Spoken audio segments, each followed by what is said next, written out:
नमस्कार श्रोते हो. गाथा अभंगाची या यूट्यूब चॅनलमध्ये तुम्हा सगळ्या हरिभक्तांचे मनपूर्वक स्वागत. श्रोते हो, आजपासून श्रावण मासारंभ सुरू होतोय. त्या निमित्ताने आपण गोस्वामी तुलसीदास यांनी रचलेलं श्री रुद्राष्टकम बघणार आहोत. भगवान महादेवांच्या चरणी माझा साष्टांग दंडवत. जय श्रीराम. नमामि शमीशान निर्वाणरूपं विभुं व्यापकं ब्रह्मवेदस्वरूपं निजं निर्गुणं निर्विकल्पं निरीहं चिदाकाशाकाशवासं भजेऽहम्. निराकार ओंकार मूलं तुरीयं गिराज्ञानगोतीतमीशं गिरीशं करालं महाकालकालं कृपालु गुणागार संसारपारं नतोऽहम्. तुषाराद्रिसङ्काशगौरं गभीरं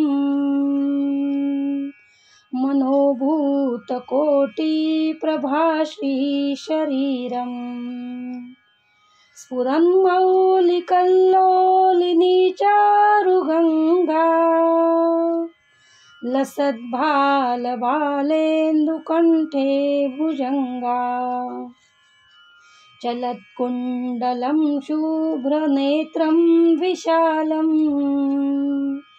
प्रसन्नाननं नीलकण्ठं दयालं मृगाधीशशर्माम्बरं मुण्डमालं प्रियं शङ्करं सर्वनाथं भजामि.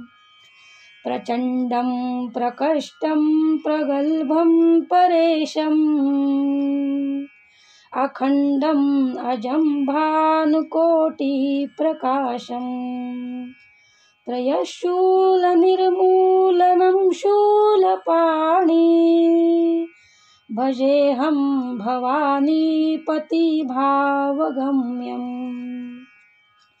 कलातीतकल्याणकल्पान्तकारी सदा सच्चिदानन्ददाता पुरारी चिदानन्दसन्दोहमोहापहारी प्रसीद प्रसीद प्रभो मन्मथारी. न यावद् उमानाथ पादारविन्दं भजन्ति लोके परे वानराणां न तावत् सुखं शान्ति संतापनाशं प्रसीद प्रभो सर्वभूताधिवासम्. न जानामि योगं जपं नैव पूजा न तोऽहं सदा सर्वदा शम्भुतुभ्यं. जराजन्मदुःखौगतातप्यमानं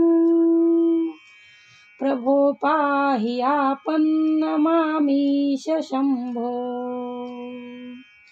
प्रभो पाहि आपन्नमामीश शम्भो.